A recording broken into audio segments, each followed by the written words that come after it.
Kayaknya sih nggak pakai debat ya. Ini combo maut Redmi yang harganya super bikin pusing di tahun 2025. Namanya adalah Redmi A5 dan juga Redmi Pad SE 8.7 yang valuable banget. Gue tertarik nyobain ini karena pas gue lihat mereka ini harganya kacau banget ya. Harganya cuma 1 jutaan kecil tapi dikasih spek super. Kayak dia dikasih layar yang super besar, baterai jumbo, storage gede, tapi masih tetap dapat prosesor yang kuat. Sekilas sih emang kelihatannya menggiurkan banget sih. Tapi pertanyaannya, apakah kualitasnya sebagus dengan speknya? Jadi langsung aja kita bahas guys ya, Redmi A5 dan juga Redmi Pad SE 8.7. Oke, setelah cobain keduanya, bisa gue bilang sih mereka ini ternyata punya positioning yang bagus banget. Mungkin gue coba mulai dari tabletnya dulu, soalnya ini juga unik banget ya. Ini unik karena di saat tablet sejutaan yang lain ukurannya 10 inch, yang ini ukurannya ternyata lebih compact guys, di 8,7 inch. Yang setelah gue cobain sih bisa gue bilang untuk entertainment di rumah, ukuran 8,7 inch ini sebenarnya lebih cocok. Gue lebih suka ukuran segini karena dia masih bisa dipegang dengan satu tangan, jadi lebih gampang dibawa keliling rumah dan gak buat capek tangan pas dipakai nonton berlama-lama. Soalnya kalau di 10 inch kadang kita butuh dua tangan guys pegangnya kayak gini. Dan itu cepat buat capek ya, apalagi kalau kita nontonnya tuh sambil rebahan. Sedangkan di ukuran segini bisa gue bilang experience-nya lebih nyantai, dia lebih enteng, lebih compact dengan view layar yang juga lebih pas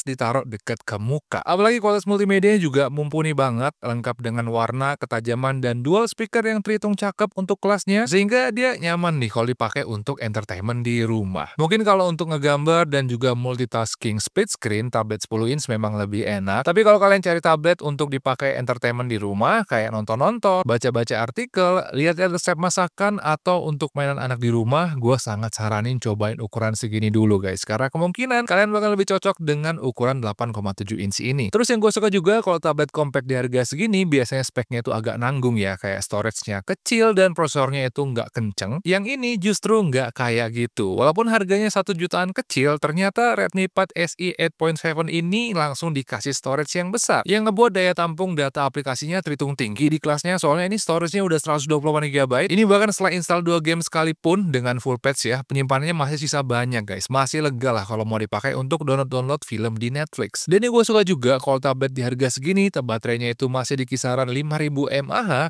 yang ini jauh lebih besar guys, di 6600 mAh. Jadi daya tahan baterainya bakalan lebih lama nih kalau dibandingkan dengan saingan-saingannya. Apalagi fiturnya juga terhitung oke, dia juga punya face unlock yang responsif, jack audio, dan micro SD card slot untuk tambahan penyimpanan. Ada infrared blaster juga untuk remote, dan juga udah support charger Xiaomi yang 18 watt, walaupun charger bawaan di boxnya itu masih 10 watt ya. Terus kalau ditanya performanya gimana, tadi juga udah gua ukur ya skor benchmarknya berapa, dan kalian bisa lihat ini nilai skor benchmarknya terhitung tinggi ya untuk kelasnya. Ini bahkan setara dengan HP-HP di kelas harganya, yang pas gue cobain juga performanya, ternyata untuk navigasi dan buka banyak aplikasi, performanya terhitung lancar guys. Jadi untuk kegiatan sehari-hari, bisa gue bilang ini udah terhitung nyaman nih untuk kelas harganya. Terus kemarin juga tentu aja udah gue cobain untuk main game ya guys ya. Kemarin juga udah gue cobain untuk main Mobile Legends di sini, dan ternyata di sini masih lancar juga guys dengan settingan frame rate 60 fps di grafis medium. Bahkan PUBG juga udah bisa nih di settingan grafis smooth high. Jadi untuk game ringan sih bisa gue bilang ini masih terhitung aman banget ya guys ya, dan itu lumayan banget sih, apalagi mengingat harga tablet ini yang cuma 1 jutaan kecil. Jadi walaupun harganya segitu, bisa gue bilang ya Redmi itu ternyata nggak pelit guys untuk spek tablet ini. Bahkan sebenarnya Redmi Pad SE 8.7 ini malah jadi opsi paling menang banyak kalau kalian ngincer tablet 1 jutaan yang bodinya compact, terhitung lengkap, dan enak untuk entertainment di rumah. Tapi yang lebih menggiurkan lagi sebenarnya itu ada dari HP-nya ya guys ya. Walaupun ini harganya 1 jutaan kecil,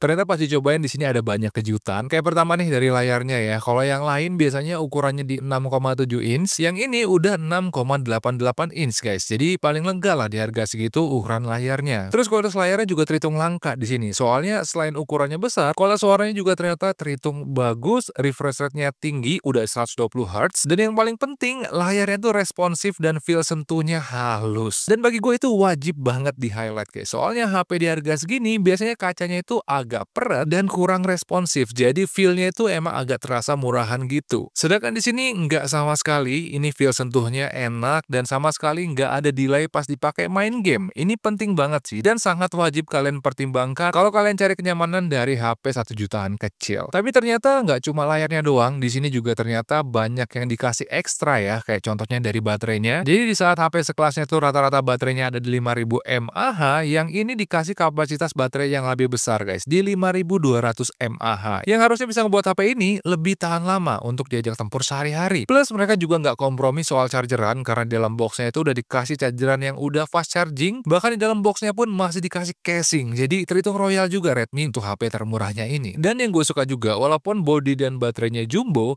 ternyata mereka bisa ngebuat bodinya itu nggak ikutan jumbo guys. Ini gue cukup kaget juga sih, soalnya kalau biasanya di harga segini tingkat kenyamanan itu nggak terlalu diperhatiin, ternyata di sini dengan layar dan baterai sebesar itu, ketebalan dan berat bodinya masih oke banget. Bahkan di tangan udah terhitung nyaman juga. Ini jarang-jarang nih di harga segini. Apalagi desainnya juga ini niat banget ya. Bisa kalian lihat di sini gambarnya unik banget. Kayak ada pattern air warna hijau gitu yang bisa bersinar-sinar. Plus dia juga udah dikasih desain kamera yang cakep. Jadi kalau nggak dikasih tahu harganya sih, jujur aja gue nggak akan bisa tebak harga aslinya berapa guys. Soalnya dari tampilan belakangnya aja bisa dibilang ini lebih cantik dari tipikal HP sejutaan yang ada sekarang. Apalagi di kelas harga 1 jutaan kecil, ini jarang sih yang mau kasih desain spesial ini di harga segitu. Tapi walaupun mereka jor-joran di 3 sektor tadi, ternyata spesifikasi internalnya juga masih terhitung royal di sini. Karena bayangin aja untuk kelas harga segini, dia langsung dikasih storage yang besar banget. Ini bahkan sisa storage-nya masih banyak setelah gue install PUBG dan Mobile Legends full patch. Jadi nggak terlalu khawatir lah kalau mau nyimpen banyak file di HP ini. Dan HP ini juga udah pakai Android Go guys, yang pas gue cobain ternyata works well banget di HP ini. Soalnya selain dia nggak makan storage yang banyak, dia juga ternyata bisa ngebuat performa HP ini jadi lancar. Sampai-sampai pas dipakai bolak-balik buka beberapa aplikasi, ternyata performanya nggak nge-lag, bahkan terhitung cepet dan nggak ada yang reload. Padahal biasanya HP di harga segitu, jangankan bolak-balik antar aplikasi, kadang nge-swipe aja performanya terasa lambat. Bahkan reload terus kalau dipakai untuk pindah-pindah aplikasi. Sedangkan di sini pas gue cobain ternyata nggak kayak gitu guys. Gue rasa selain Android Go ini, dia juga terbantu banget karena udah pakai prosesor yang mumpuni. Lihat ini nilai skor benchmarknya terhitung besar ya, bisa sampai di angka 267.000, salah satu yang paling besar nih di kelas harganya. Itu ngebuat performa HP ini emang terhitung kuat ya di harga segitu. Ini bahkan kemarin gue cobain untuk main game, yaitu Mobile Legends, ternyata dia masih bisa loh ternyata lancar di 60 FPS, dan gaming experience-nya pun asik ya, soalnya dia punya layar yang lebih besar, lebih responsif dari yang lain-lain. Jadi terhitung memuaskan nih performanya di kelas harga segini. Dan kameranya juga langsung dikasih kamera yang resolusinya tinggi ya. Di sini kita bisa lihat dia pakai 32 megapiksel AI dual kamera, lengkap dengan kamera selfie yang tinggi juga resolusinya di 8 megapiksel, yang hasilnya itu kira-kira kayak gini guys. Jujur aja gue nggak expect banyak, tapi plot twistnya ternyata hasilnya tajam juga guys. Dan warna-warna dari fotonya juga sangat natural ya, dengan kontras yang pas. Lihat aja nih skin tone muka gue masih kelihatan normal dengan detail yang mantep juga. Walaupun di momen golden hour atau di dalam ruangan pun skin tone-nya masih cakep di sini. Bahkan separasi mode bokehnya juga terhitung rapi ya di sini, yang ngebuat gue cukup happy lihat hasilnya, apalagi mengingat ini harganya kan cuma 1 jutaan kecil.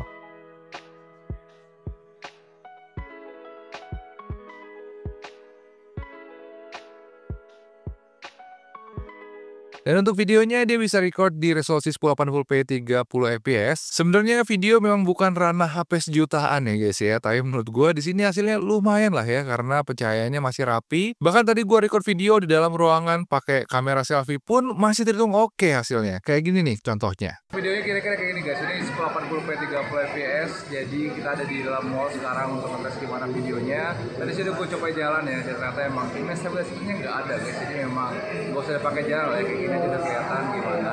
Dan kalian bisa nilai sendiri gimana kalau suara dari video kali ini. Langsung aja komen doang, menurut kalian bagus atau enggak, komen aja di bawah.